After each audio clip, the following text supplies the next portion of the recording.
नमस्कार शेतकरी बांधवांनो, मी सहाय्यक कृषी अधिकारी तालुका जिल्हा अमरावती, तालुका कृषी अधिकारी कार्यालय अमरावती अंतर्गत यावली शहीद इथं कार्यरत असून आता आपण माझे शेतकरी बांधव जे आहे भूषण खवले त्यांच्या शेतात आलेलं असून यावर्षी महात्मा गांधी राष्ट्रीय रोजगार हमी योजनेअंतर्गत जलताराचे शोष खड्ड्यांचा लाभ आपण त्यांना दिलेला आहे।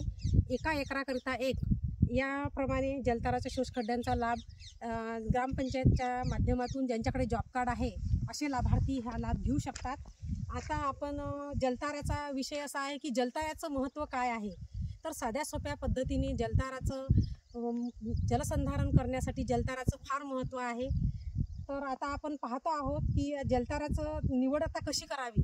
तर या शेतामध्ये या ज्या शेताचा पूर्ण हा जो उतार आहे हा उतार इथं आलेला आहे आणि एका एकराकरता एक याप्रमाणे या एका एकराकरता इथं हा शोष खड्डा जलताराचा शोष खड्डा घेण्यात आलेला असून इथं बाजूलाच माझ्या शेतकरी बांधवांची विहीर आहे। तर या खड्ड्याचं आकारमान असं आहे की 4 फूट लांब, 4 फूट रुंद आणि 5 फूट खोल असं असून याचं अनुदान आपण एका जलताराच्या खड्ड्यासाठी 4,629 रुपये हे आपण त्यांना अनुदान देतो।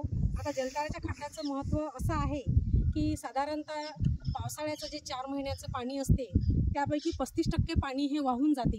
तर हे पाणी मुरवायचं कसं, जिरवायचं कसं, तर आता यावर्षीपासून ही योजना सुरू झालेली आहे। तर हे पाणी मुरवायचं जिरवायसाठी ही अतिशय प्रभावी असं जलताराची ही योजना आलेली आहे। तर 35% या खड्ड्यांमध्ये एका खड्ड्यांमध्ये 3.60 लक्ष लिटर पाणी हे एका पावसाळ्याच्या सीझनमध्ये जमा होऊ शकते आणि निश्चितपणे जर आपण त्याची निवड व्यवस्थित शेताच्या उतारावर केली तर आपल्या शेतामध्ये इतकं शाश्वत सिंचन हे आपल्याला मिळते आणि विहिरीची पण याच्यामुळे जी पातळी आहे ती वाढते।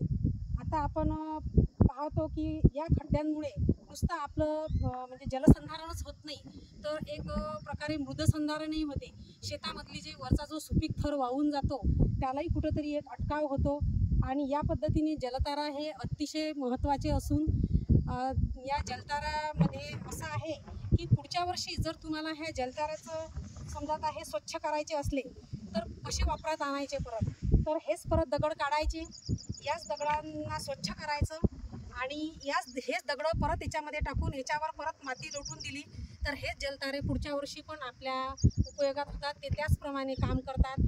तर येणाऱ्या हवामानाचा जो बदल आहे किंवा जे पावसाचं जे अनियमित आता वातावरण झालेलं आहे त्याकरिता आपल्या शेतामध्ये माती शेताची जलसंधारण मृदसंधारण करता जलतारे हे अतिशय महत्त्वाचे आहे। अतिशय साध्या सोप्या पद्धतीने याच्यामध्ये जलसंधारण होते आणि कधी कधी पावसाचाही खूप खंड पडतो किंवा खूप सारा पाऊस एका दमात येऊन जातो तेव्हा जलतारा हे अतिशय महत्त्वाचं काम करतात।